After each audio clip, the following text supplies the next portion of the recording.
एक गांव में रामू नाम का एक किसान रहता था। वह अपने खेत में काम करके अपना गुजारा चलाता था। एक दिन वह अपने खेत के बीज लेने के लिए शहर गया।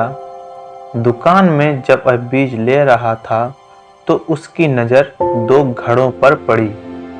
दोनों घड़े देखने में काफी अच्छे लग रहे थे।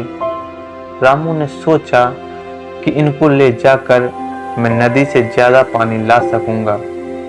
यह सोचकर उसने दोनों घड़े ले लिए।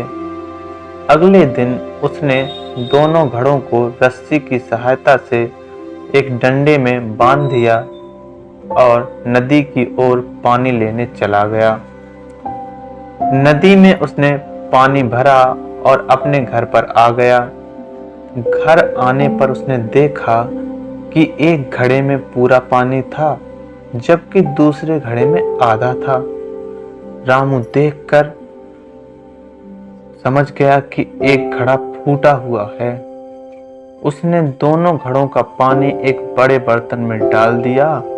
इसके बाद वह अगले दिन भी दोनों घड़ों को लेकर नदी पर गया और आकर उनका पानी बड़े बर्तन में डाल दिया।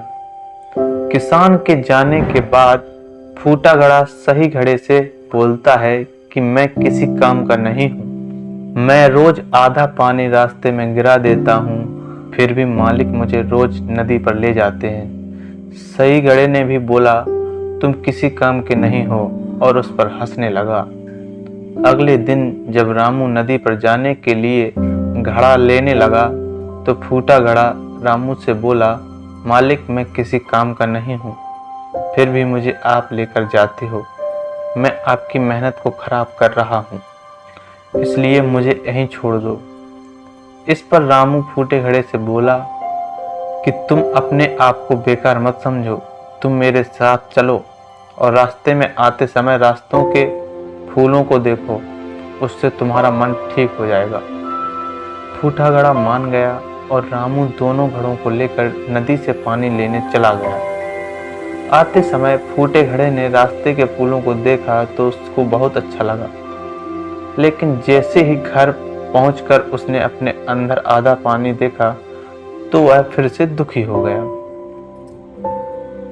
रामू ने फूटे घड़े को बताया कि तुम बेकार नहीं हो, तुम भी बड़े काम के हो। जब मुझे पता लगा तुम फूटे हुए हो तो मैंने फूलों के बीज लाकर रास्ते में बो दिए।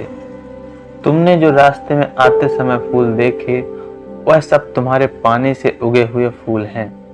इसके साथ तुम्हारी वजह से मुझे फायदा भी हो रहा है, क्योंकि इन रास्तों के फूलों को बाजार में ले जाकर मैं बेच देता हूँ, जिससे मुझे अच्छी कीमत मिल जाती है। यह बात सुनकर फूटे घड़े को महसूस हुआ कि मैं बेकार नहीं हूँ, मेरा भी कुछ लाभ है। सीख, इस कहानी से हमें यह सीख मिलती है कि कोई भी चीज़ बेकार नहीं होती, हमें उसकी अच्छाई को ढूंढकर निखारना चाहिए।